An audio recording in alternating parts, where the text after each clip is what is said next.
It was Saturday in Colorado, and the weather looked to be great. The TAT, should we follow it, would take us through the popular Animas Forks ghost town.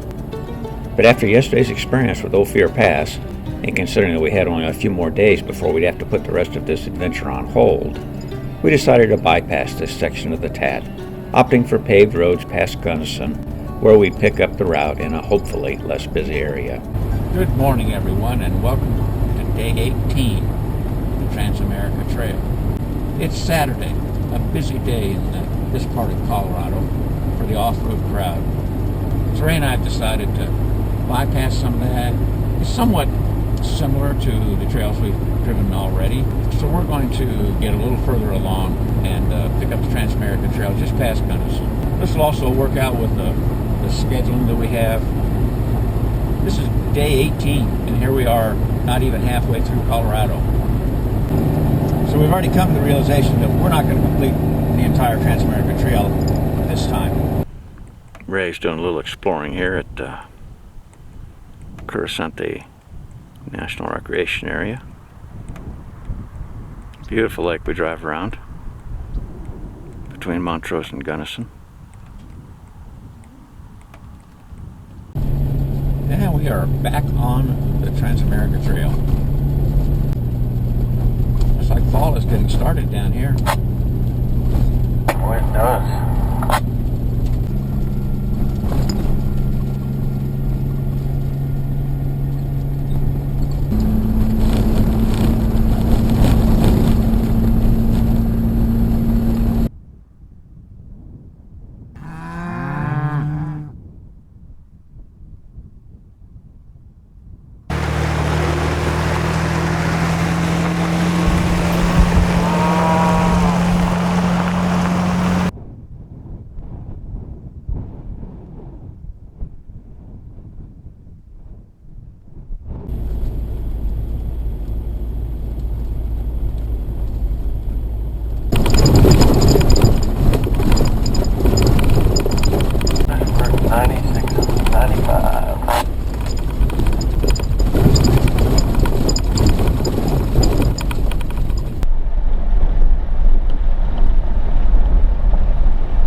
Two more at least after this one.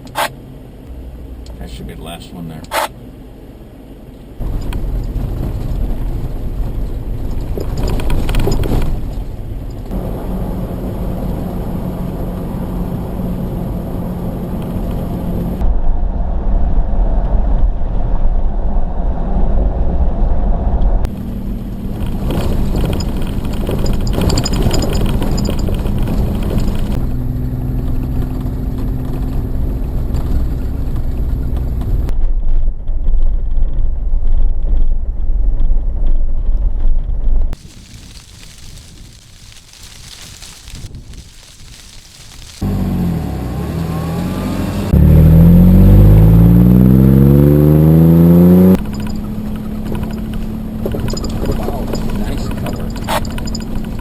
View from Marshall Pass. We are crossing Marshall Pass. And we just turned onto Poncha Creek four-wheel drive trail.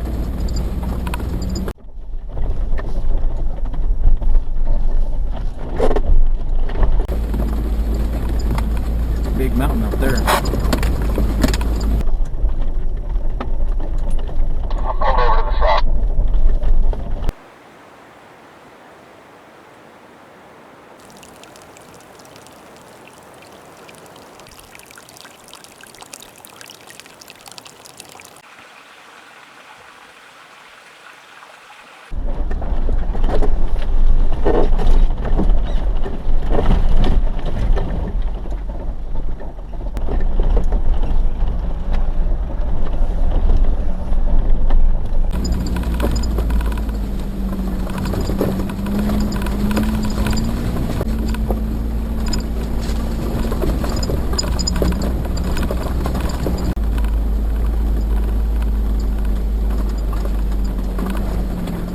Beaver dam holding that back. I'll be good and I'll bet you money.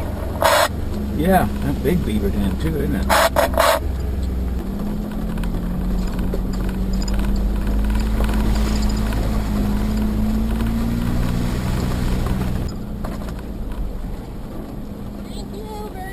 Y'all enjoy.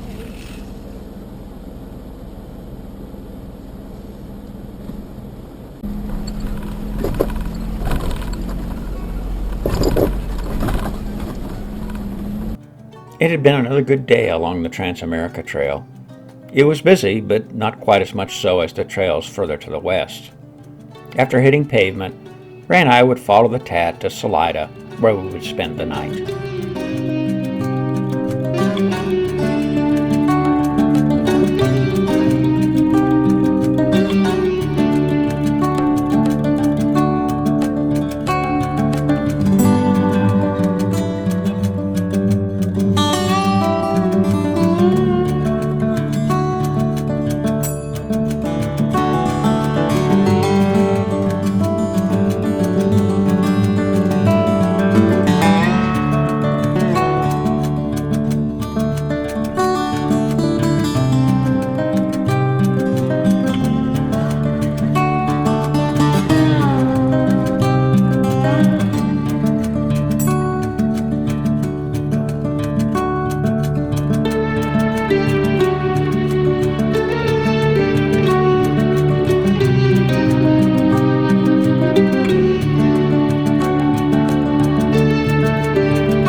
Day 19 of the TransAmerica Trail. Ray and I are headed from the town of Salida, Colorado, up into the mountains. It's been raining this morning. We can see some light snow on some of the taller peaks that are back behind us now. So we're not sure what to expect up here. The rain has been light. The precip may have just dusted the road a little bit for us. Indeed.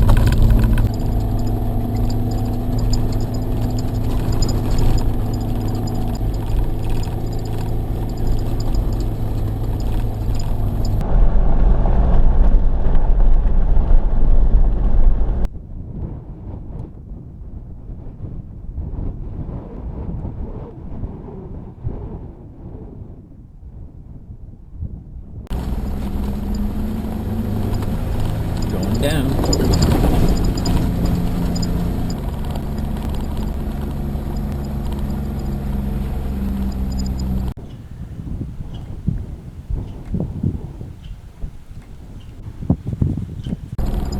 There's a lot of meadow here, isn't it? Look how far that goes.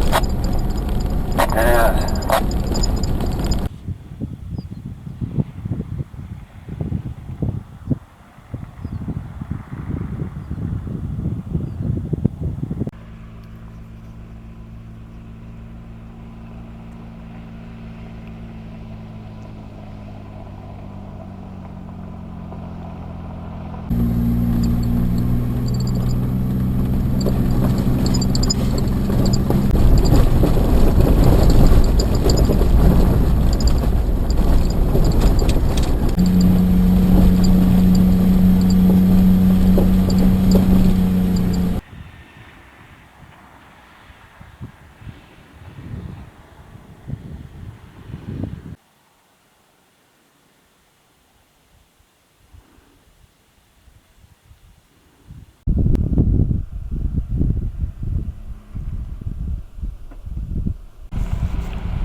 For a day that started out a little on a bleak side, it's turned into a pretty nice one, hasn't it? Yep.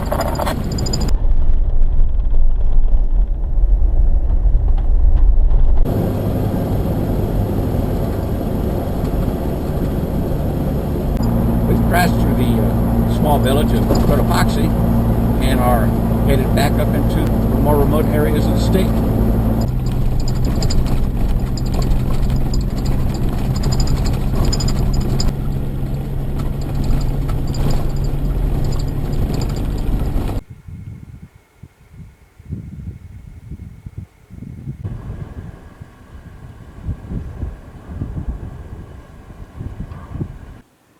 Couple of Colorado 14ers Crestone Needle on the left and Crestone Peak on the right. Once thought unclimbable. We have turned off Highway 69 south of Westcliff and are now headed back into the hill country.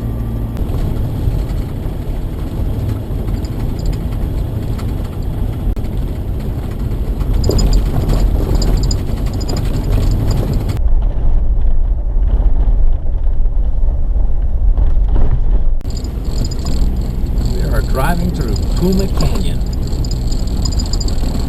We're driving on Greenhorn Highway.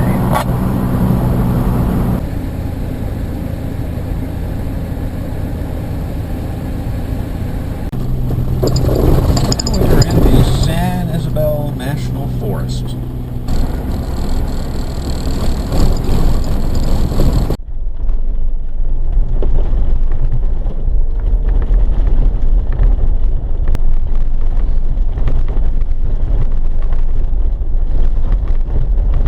Said, I wonder if that was a campsite. Oh, I don't know. Let me back up and take a look if he's interested. Okay, sure. So this is our campsite in the San Isabel National Forest. And we found a really awesome view. Look at this.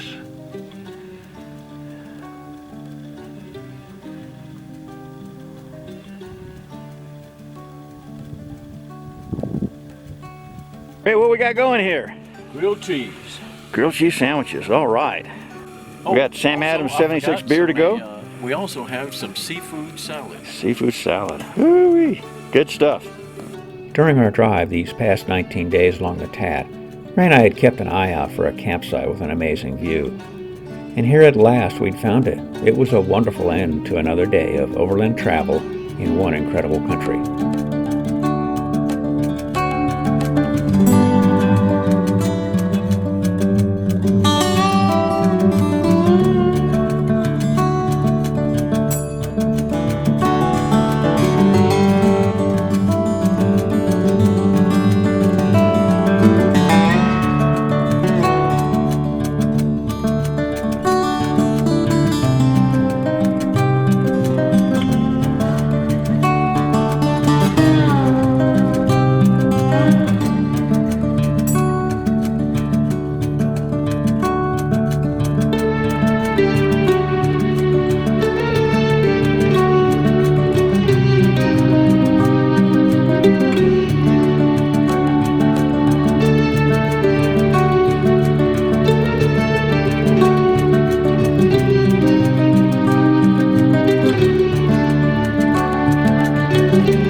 Well, hello again, everyone. And I thought after this last session that I would have a video where we talk a little bit about camp life. And you're probably thinking, oh yeah, Mark, we saw how you and Ray did camp life there at the end of that last video with that toast. That certainly is part of camp life, but that's not what I meant. What I'm talking about is the back end of my Jeep, which is where basically camp life occurs. That's where my stove is stored, my fridge is at, and a lot of other stuff in there. I haven't really talked about that at all during these videos, so I wanted to tell you a little bit about what's going on there and how I go about the business of mostly about camping and then the other things that are going on back there. So, but before we get to that, one of the things I want to talk about a little bit, you may recall in the video there was a clip there where Ray's following closely behind me, and then the camera switches over to a camera mounted on my bumper, and you can hear the exhaust. And that was something I probably should have mentioned during the video on the Jeep mods. Brett, who owns Dominion Off-Road, the manufacturer of that muffler, he spent a lot of time putting a muffler together with a good note. He looked at MagnaFlow, he looked at all the various offerings that you could imagine, and he wasn't happy with any of them. A lot of it because they were too loud, which is kind of a pet peeve of mine. If you go out to see wildlife and you go with loud exhaust, you're not going to see a lot of wildlife because you're going to scare them away. This has a pretty nice quiet note unless you kind of get on it a little bit, and then even then it's not all that loud, but it's a very pleasant sounding note. And when you're driving down the interstate at interstate speeds, 70, 75 miles an hour, it's not bad at all. It's not oppressive inside the Jeep when you have to listen to it. The wind noise, that's a different thing, but the exhaust noise is not a problem. And then the second thing that I wanted to talk to you about was another thing I should have discussed in the Jeep mods. I do have grab bar handles, and you know, if I hadn't gotten this really cool picture of them, I wouldn't even mention it. It's kind of assumed you have grab bar handles. I will say one thing, Ray has these nice steel or aluminum or something grab bar handles that are up on the windshield frame, one on each side. And I don't necessarily miss that getting into my Jeep on the driver's side because I have the steering wheel to grab.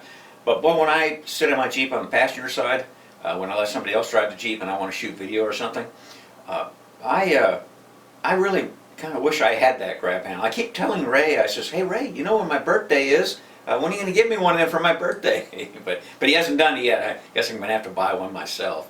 So anyway, those are just a couple of things I wanted to bring up, and so now let's get into camp life and talk about that. Well, obviously we're looking at the back of my Jeep. And before I talk about anything else, let me talk about that license plate. O-I-I-I-O. Not 01110. It's not binary. It is a small picture of the front of the Jeep. You can't have 9 characters here in Oklahoma, so I wasn't able to do O, 7 eyes, and another O. And somebody had 5 eyes, and 4 eyes looked weird. So I got O-I-I-I-O. Now, I've pretty much got the Jeep fully configured for a trip. And one of the things I kind of want to talk about a little bit is that configuration. How do you configure for a specific trip, and provisioning? A little bit. We touched a little bit on provisioning. And the only thing I don't have on the Jeep right now, and you wouldn't be able to see it from this angle anyway, is the second spare tire. It would be up on the overhead rack up towards the front of the Jeep. At 120 pounds or so, I wasn't going to lift that up there by myself. It always takes my neighbor to help me get that up there. But we'll talk about each one of these parts here, and a little bit about how we get this thing ready to go, and about camp life in general. As you saw in the previous picture, I have 2 jerry cans, and these are the actual NATO jerry cans. I like these cans a lot more than the Briggs & Stratton cans, which have a plastic screw-on cover. The cap on this is captive. I've had people remove the plastic covers and take them or throw them away, or I've found them laying along the road when, I don't know, somebody has just jokingly pulled them off. Who knows what they're doing with any fuel that might be in there, although I don't normally, of course, keep fuel in there. But they could dump something in there that would ruin my day somewhere out in the middle of nowhere once I poured that gas into my gas tank. These cans are not inexpensive. They're more expensive than the Briggs & Stratton ones. There are cheaper imitations that are not quite as well made. These are pretty durable. As you can see, I probably need to pull them off and do a little bit of painting. You've probably seen rust all over my Jeep. One of the reasons I've been somewhat reluctant to do these videos is because my Jeep's not exactly in pristine condition. It's 12 years old and it's got 246,000 miles on it. She's got a few years.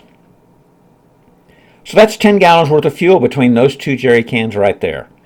10 gallons worth of fuel in off-road's going to get me maybe 100 miles in 4-wheel drive.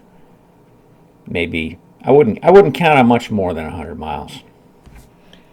If it's a longer trip, then I can carry an extra 10 gallons of fuel with 4 2.5 gallon containers that I put up here in the overhead rack. Now those are resting directly on the Jeep hardtop. There is a towel there but it has not eliminated the possibility of damage. There's some wear through of the paint. If I didn't have those on there, you'd see some white spots there through the paint. That SMC composite, what most people would call fiberglass, is a bit on the soft side, so it does wear through. So there is a towel under there that's cushioning them, and then you'll notice that butted right up next to them on the passenger side there is the Max Tracks. The reason that's up there is to keep those fuel cans from sliding around, and so that helps a lot. The reason I have double straps on everything is because when I was headed to Alaska, I was driving through Wyoming, and the winds are absolutely horrendous. I was doing 70 miles per hour into the wind and getting about 2 miles per gallon. Well, maybe a little bit better, not much. But regardless, the things on my roof were bouncing around an awful lot, and I was fearful that I was going to lose something off the roof. And so I stopped at a truck stop and bought some additional straps, and now I've just made it a habit. I just double strap everything that's up on the roof. And I don't keep very much up on the roof. That's pretty much it loaded, and then up in the front there where the mounting plate is for the second spare tire, to have a second spare tire, and that would be all I have up on the roof anymore. This is the trail rack that's above the top of the spare tire, the primary spare tire. And attached to the top of that, a lot of you probably recognize a plastic, a three-legged pooper. That comes in handy. There are some places you go, you're not allowed to just dig a hole and bury it. Canyonlands National Park Maze District and White Rim Trail in Canyonlands come immediately to mind. These use plastic bags, so I'll come back to those plastic bags in just a minute. Just below that is what's called an alu box. It's an aluminum box. It is sealed, watertight.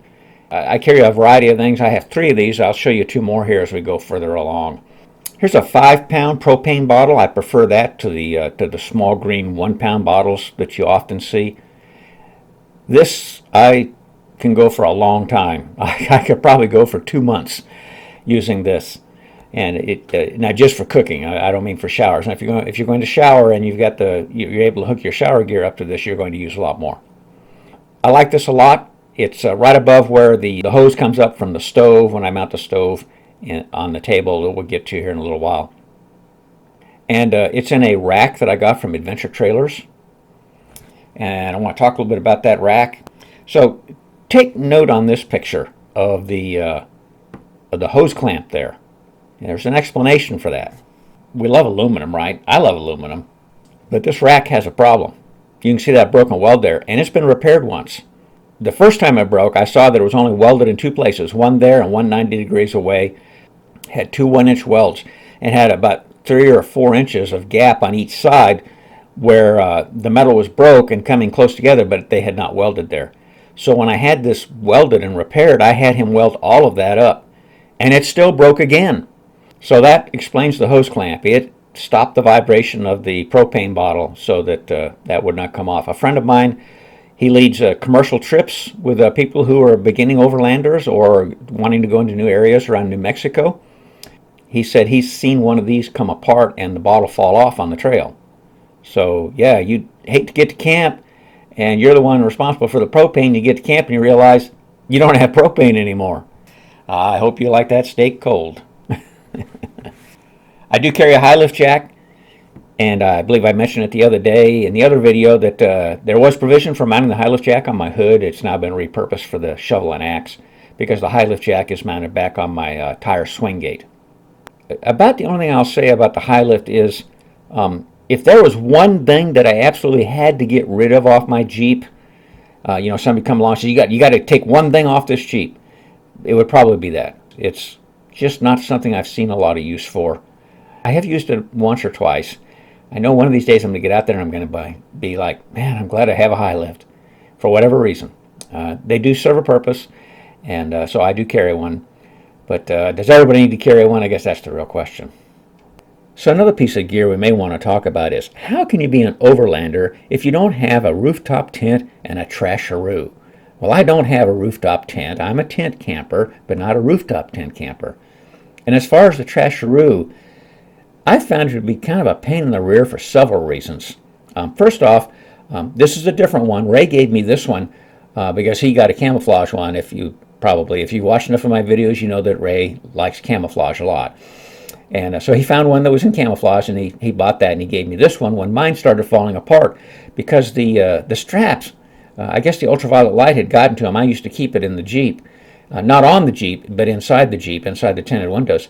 The straps just, I mean, they were falling apart. They were turning to dust as you tried to cinch it down. The strap would just pull apart and fall into dust.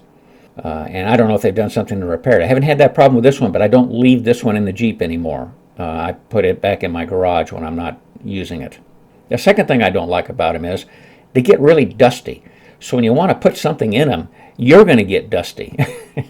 So I do have a hint for that, and that is when you get back from a trip, leave it on until you wash your vehicle, and then hose that thing real hard with your power washer, and that'll get a lot of that dust out of there. But this one has been through that treatment, and it's still fairly dusty. I got pretty dirty putting it on here so I could take these photos for you. I hope y'all appreciate what I do for you.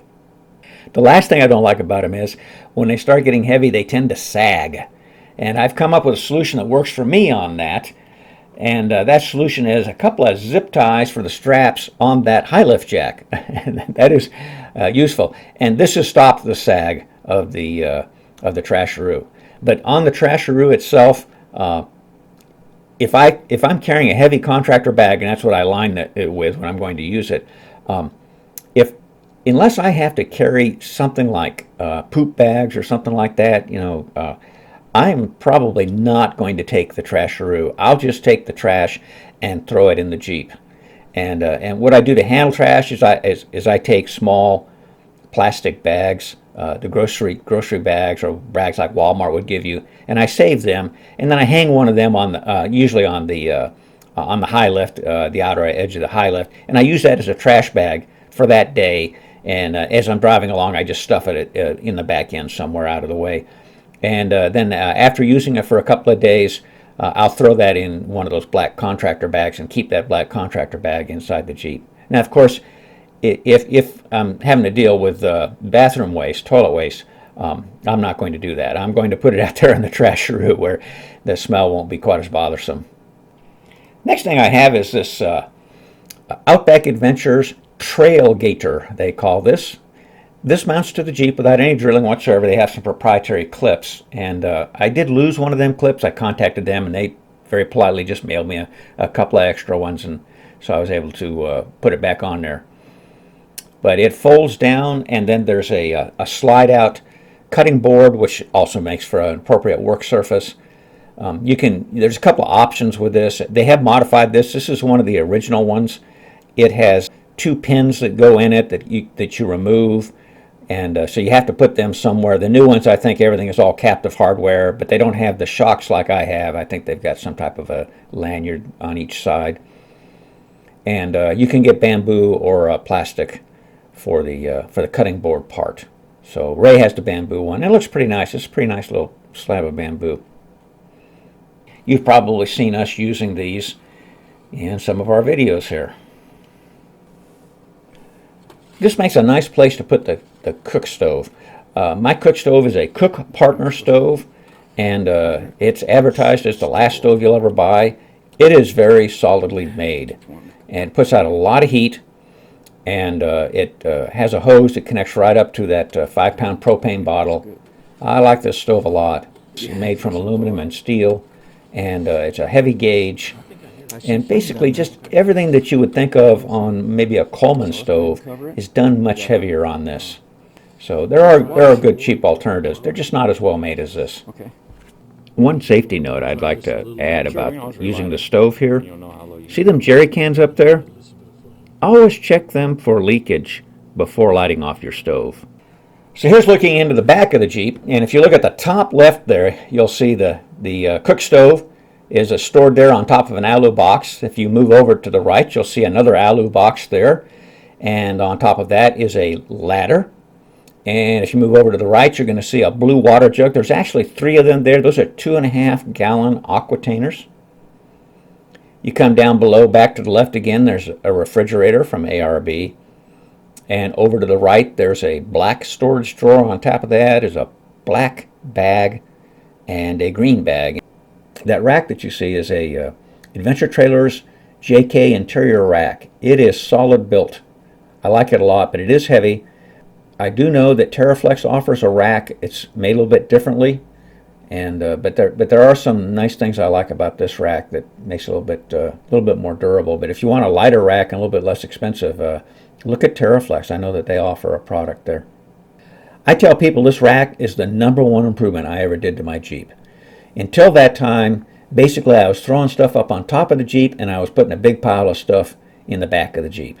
And it wasn't safe, and it was just a hassle to get things in and out because everything was just piled on top of each other. And once I got this rack in here, it made it so much easier. And there's a close-up of the cook stove and how it's secured with 2 straps. And the alu box, this is my gear alu box. And so it's got tarps. I do carry a propane bottle, a small green propane bottle or 2. Sometimes somebody has something that needs one of them, and so I'll have a bottle for that.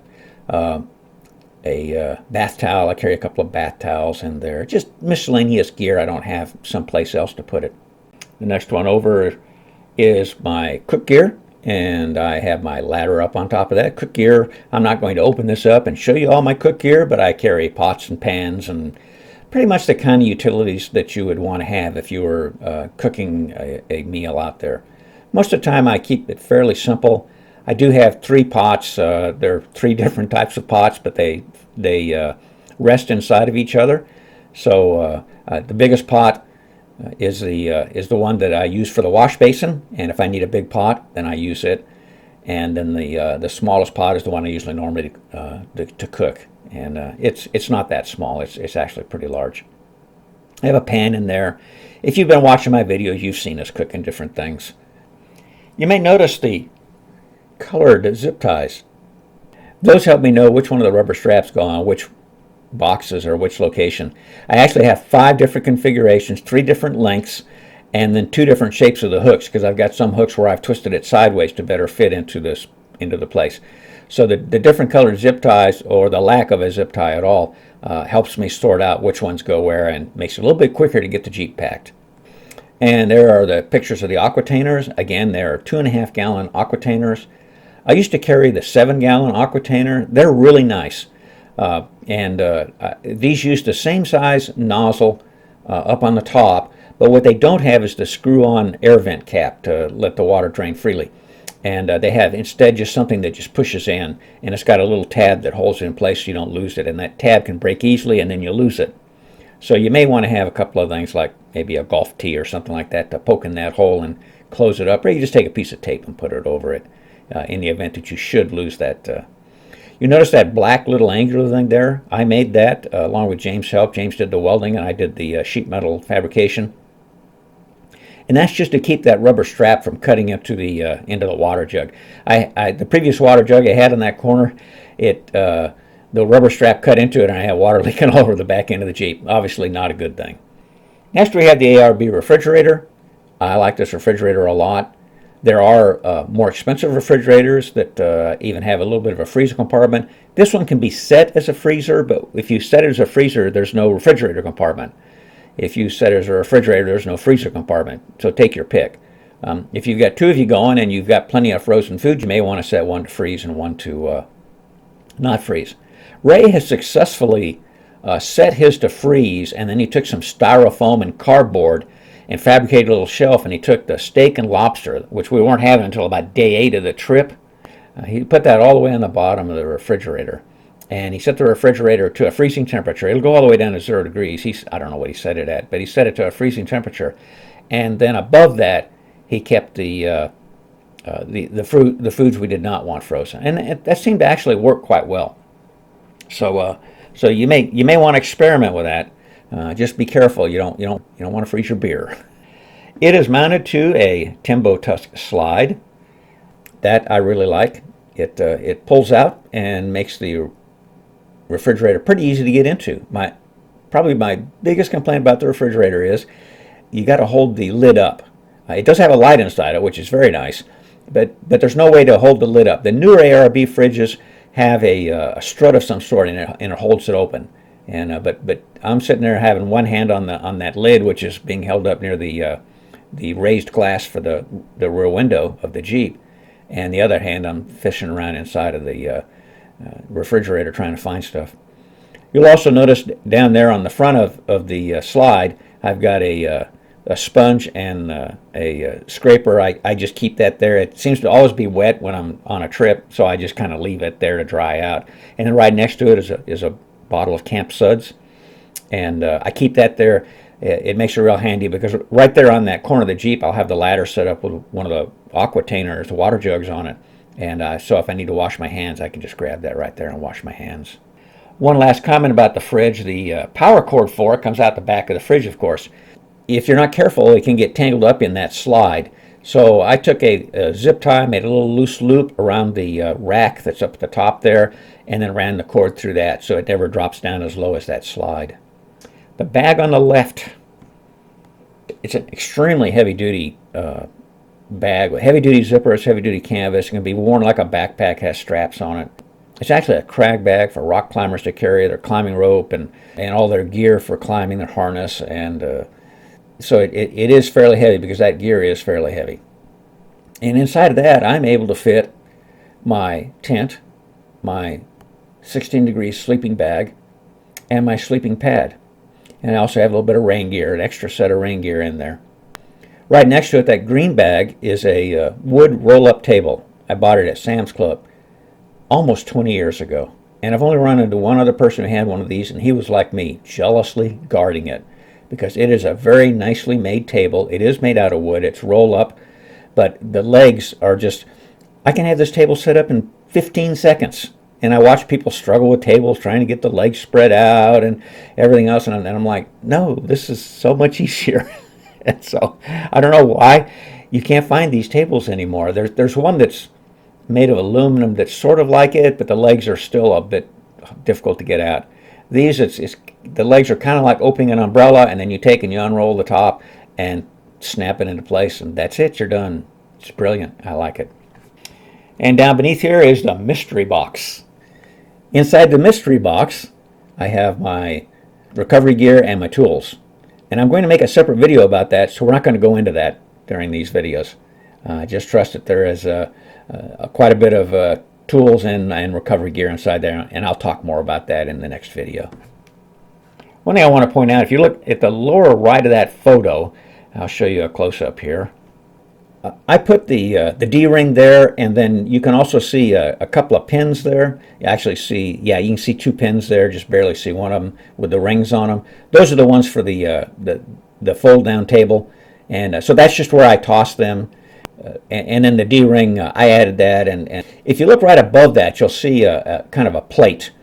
It runs most of the length of that, and that's what all of the gear that's mounted to the back of the Jeep is attached to. That plate, I mentioned James, owner of Expedition Outfitters. He also owns a business that does granite countertops, and so he cut that sheet of aluminum, it's a 3/16" aluminum plate, and he cut that on his big saw. And then I took it down to a fellow who had a big hydraulic brake and had it broken to put a bend in it so it wouldn't flex. You can't see the bend; it's hidden up at the front of at the front part of it. And then I took it down to Linex and had them coat it. And we drilled some holes in the Jeep, mounted it to the cargo area of the Jeep, and then we drilled some holes through it, tapped them holes, and used short screws to mount the storage drawer and the fridge slide to that plate. So those are not attached to the OEM cargo floor, which is just thin sheet metal. They are attached to this plate, and this plate is better secured to the cargo floor. Then looking in the rear seat area of my Jeep, I have a cargo net. This cargo net comes from a company called Safari Straps. If you saw back when I had some gray Sterilite boxes, I used to carry gear on top of my Jeep. This is the cargo net that I used to secure that. I don't know that they make this anymore. I went looking for it one time, and I wasn't able to find this exact size. So, but if you contact them, you may be able to talk them into making it. But it was just the perfect size to stick in here. And then underneath this, I did not load the Jeep up with all my clothing and my camera gear and all that stuff, but that would all be going back here on this seat under this cargo net so that it would stay here. And then if you look just forward of the seat and on the floor there, you'll see a black plastic thing with something that looked kind of like diamond plate on the top of it. That is a 10-gallon water bladder, so you add that with the 7.5 gallons and the 3 aquatainers, plus I carry another half gallon just to keep it cold inside the refrigerator normally. I'm carrying 18 gallons worth of water when I go out. For the water bladder, I have a pump. I bought it at one of the local RV shops. It's just an on-demand pump. I can plug that pump into the power outlet. You can see in this image the switch with the little green button next to the right of the Swiss Army knife. That is it. That just plugs into that power outlet right there. The only other time I use that power outlet is when I've got a GoPro running, and I don't normally have a GoPro running when I'm trying to get water out of that. I use some manual valves to control which half of the water bladder, because there is a tunnel for the transmission. The water bladder is actually divided into 2 halves, so I use these valves to manually open and close which side is draining, and then I also have to manually open the cap so that it doesn't, so that it can vent air. So it's kind of tedious, but it lets me carry an extra 10 gallons of water. I would be very reluctant to drink this water if I didn't filter it first. I don't know that it's bad. It's just that I've never done anything to treat it as potable water. So I would consider this to be mostly shower water. Here's a view on the inside, looking at the inside of the adventure trailer's JK interior rack, as well as how the top of the Safari Straps cargo net is secured. You can see the one up close and then one at the far side there. It just goes to the Jeep roll bar, and down at the bottom it just goes around the seat support bracket for the front seat. There's a photo from the other side, basically the same thing. One thing I'd like to point out, you notice how those blue aquatainers fit so nicely right there with that rounded corner. I like that. They have that 45-degree bend there, and it just fits. Those containers fit so much more nicely. Another thing I like about them is 2.5 gallons of water. It doesn't weigh nearly as much as 7 gallons. 7 gallons weighs about 56 pounds. So one of the things you probably wonder is, okay, how is my camp life? Well, this kind of shows it. You can see the wooden table over there on the left. I've got an aloe box up on it. You can see my ladder set up. I can use it as a ladder, or as I'm using it right there, I'm just using it to hold one of the aquatainers. So I've got a spigot of water there immediately available. I have my chair out, and the swing gate is open, and I'm cooking at the back of it, actually just making some coffee, boiling some water for some coffee. You can see my tent in the photo. I do not have the rainfly in the tent. The tent you see is a MSR, Hubba Hubba. I've actually been through 2 of these. I used it so much I wore my first one out, and so this is my second one. So if you see an orange tent in some of my videos, that is the same tent as this. This is a green tent, and it's recommended for leave no trace purposes that you get colors that are more natural looking. The sleeping bag is from a company called Montbell. It is a down sleeping bag, 16 degrees. I do carry a pillow. I have to have a real pillow, not a little backpacking pillow. And then I sleep on a 3/4 inch thick, 3/4 length thermarest. It weighs it's not even a pound. So that tent, sleeping bag, and thermarest weigh about 7 or 8 pounds and fit inside of that black crag bag I was talking about, I showed you earlier. I can pull that crag bag out of the Jeep, and it's got everything that I need to set up my camp. And so if I've got to walk a little ways for the camp, it's not a problem. I just carry that up there. Maybe I have to park the Jeep down below, but walk up 75 yards to where I'm going to actually camp at. It's not a problem. I can just carry all that stuff up there.